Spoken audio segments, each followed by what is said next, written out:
गौरव Rajendra bulletin की शुरुआत करते हैं। साधना समूह के द्वारा मोदी सरकार की 11 साल पूरे होने पर ताज होटल लखनऊ में कार्यक्रम का आयोजन किया गया। उत्तर प्रदेश के सूचना निदेशक विशाल सिंह से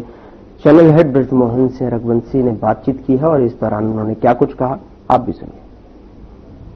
आपको बहुत बधाई कि आपने अभी निदेशक सूचना का पदभार ग्रहण किया है। Thank you. ये विभाग सीधे मुख्यमंत्री योगी आदित्यनाथ जी को सीधे रिपोर्ट करता है और मुख्यमंत्री योगी आदित्यनाथ जी की जो छवि है वो 2017 से 19 में अलग हुई, 19 से 22 में अलग हुई और अब 2025 में वो बहुत टॉप लेवल पे जा चुकी है। तो हम कहते हैं सर कि जब हम गाड़ी स्लो चलाते हैं तब हमें कोई दिक्कत नहीं होती, लेकिन जब गाड़ी 100 और 120 की स्पीड से होती है तो बड़ा धैर्य से चलाना होगा।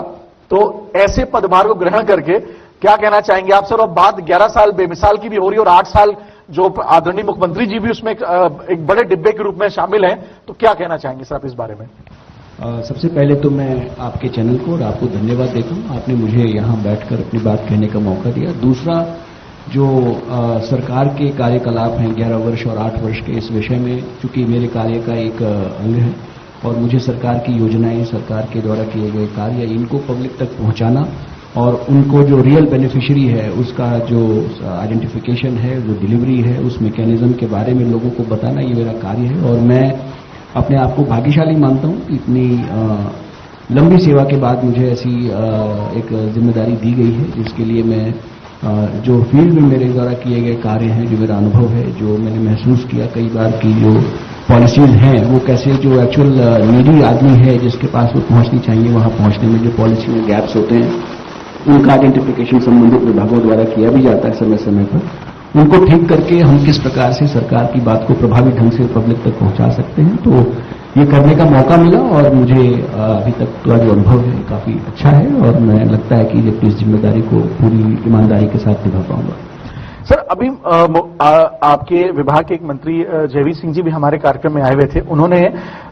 संस्कृति विभाग के बारे में बहुत कुछ बताया और खासतौर से उन्होंने बताया किस प्रकार से हमारे मंदिरों का और खासतौर से इस प्रदेश में कल्चर को बहुत ज्यादा, क्योंकि लोग कह रहे हैं कि आजकल का जो युवा है वो कहीं भटक रहा है कल्चर से, तो उसको वापस स्थापित करने के लिए हमारी सरकार ने बहुत अच्छे काम कर रही है सर। क्योंकि सर आप दोनों विभागों के निदेशक भी हैं सर, क्योंकि क्योंकि आप योगी जी के साथ आप उनके साथ लगातार काम कर चुके हैं और मैं आप अपने दर्शकों को ये भी बताना चाहता हूं, जो हमारे चैनल के दर्शक इस प्रोग्राम को सुन रहे हैं और देख रहे हैं, हमारे निदेशक सूचना जो आप बनारस की बात करते हैं, जो हमारे आदरणीय प्रधानमंत्री जी अक्सर उसकी तारीफ करते हैं, उस बनारस में उस कॉरिडोर को बनाने में हमारे निदेशक सूचना जी का उसमें बहुत बड़ा हाथ है। तो कृपया एक बार तालियों से ये बाबा भोलेनाथ के लिए ताली बजनी चाहिए, क्योंकि ये उनके सेवक रहे हैं। और उसके अलावा अयोध्या की नगरी जो आप अभी देख रहे हैं कि जो उसकी व्यवस्था हो रही है, उसको भी पूरी तरीके से हमारे बगल में बैठे निदेशक सूचना विशाल सिंह जी का बहुत बड़ा योगदान है सर, क्योंकि धर्म एक अपने आप में एक बहुत बड़ा आज के समय पे एक पहलू हो चुका है, जिस पर ना कि सिर्फ मुख्यमंत्री जी जबकि प्रधानमंत्री जी भी जो है वो उस पर फोकस करते हैं। सर, उत्तर प्रदेश के मुख्यमंत्री योगी आदित्यनाथ जी आज के समय पर हम कह सकते हैं कि जो मोस्ट डायनामिक पर्सनैलिटीज है इस देश की, वो उसमें उनकी गिनती होती है। और खासतौर से मोदी जी के लिए भी वो कंधे पर बहुत कम लोग के हाथ रखते हैं। वो मोदी जी सिर्फ हमारे मुख्यमंत्री योगी आदित्यनाथ जी के कंधे पर हाथ रख के चलते हैं।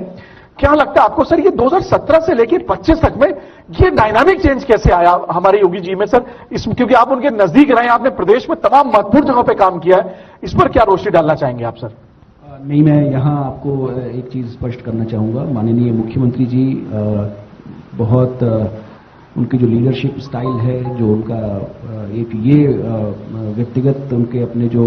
प्रेफरेंसेस हैं, उस विषय में मैं कोई कमेंट करने के बजाय मैं सरकार के विषय में कहना चाहूंगा। मैं सरकार की सेवा में रहा हूं जब से मुख्यमंत्री जी ने यहाँ पर चीफ मिनिस्टरशिप का कार्य प्रारंभ किया, तब से मैं भारत सरकार से मैं वापस गवर्नमेंट ऑफ यूपी में आया था उस समय, और तब से मैंने जो कार्य करने का अनुभव मेरा इस गवर्नमेंट में रहा है और कैसे वो अलग है ये मैं जरूर बता सकता हूँ। मैं ये महसूस करता हूँ कि कहीं ना कहीं जो वर्तमान हमारी गवर्नमेंट है और जिस तरह से कार्य हो रहा है, एक प्रयास है कि जो सांस्कृतिक हमारे जो पहलू है, जो हमारी विरासत है सनातन धर्म की, उसको विकास के लिए चुना जाए और उस पर प्राथमिकता के साथ किया जाए। और जब मैं संस्कृति कहता हूं तो आवश्यक नहीं है कि ये केवल जो सनातन और हिंदू धर्म स्थल हैं उन्हीं का किया जाए, बल्कि एक समावेशी प्रकार से जो हमारी संस्कृति है, जो हमारे देश की, जो सनातन की, जो भारत भूमि की जो संस्कृति है, उसका विकास किया जाए। और इस दिशा में आप देखते होंगे कि काशी विश्वनाथ जी का विकास हुआ, अयोध्या जी का विकास हुआ, विंध्य धाम का विकास हुआ, इसी के साथ साथ कबीरदास जी की जन्मस्थली का भी विकास हुआ। इसी के साथ साथ आज ही माननीय मुख्यमंत्री जी द्वारा मुजफ्फरनगर में शुक्र तीर्थ के पास एक कार्यक्रम अटेंड किया गया, जहां स्वामी रैदास जी के जो संभवतः अनुयायी हैं उनके द्वारा एक कार्यक्रम आयोजित किया गया था। तो एक सर्वसमावेशी विकास, सर्वसमावेशी सांस्कृतिक जो हमारी धरोहर है उसका विकास, ये प्रयास वर्तमान सरकार के द्वारा किया जा रहा है। और मैं खुद को भाग्यशाली मानता हूं कि मुझे ईश्वर ने निमित्त बनाया है ऐसे कुछ कार्यों को करने के लिए। सर, अब 2027 नजदीक है, क्योंकि जब हमारे डबल इंजन की हम जब बात करते हैं तो 27 वापस वो फाइनल मैच होने जा रहा है, क्योंकि सेमीफाइनल तो 2024 में हो गया, अब 27 में उत्तर प्रदेश का फाइनल होने वाला है। उसको लेकर के कोई परिकल्पना या कोई सोच या कोई आपका जो अगर हम एक विजन अगर हो तो अगर आप हमारे दर्शकों से शेयर करना चाहें सर। मेरा विजन, मैं चूंकि अब मुझे नहीं पता कि मैं 2027 तक मैं इन पदों पे रहूंगा या नहीं रहूंगा, क्योंकि हम लोगों की पोस्टिंग काफी परिवर्तन होते रहते हैं।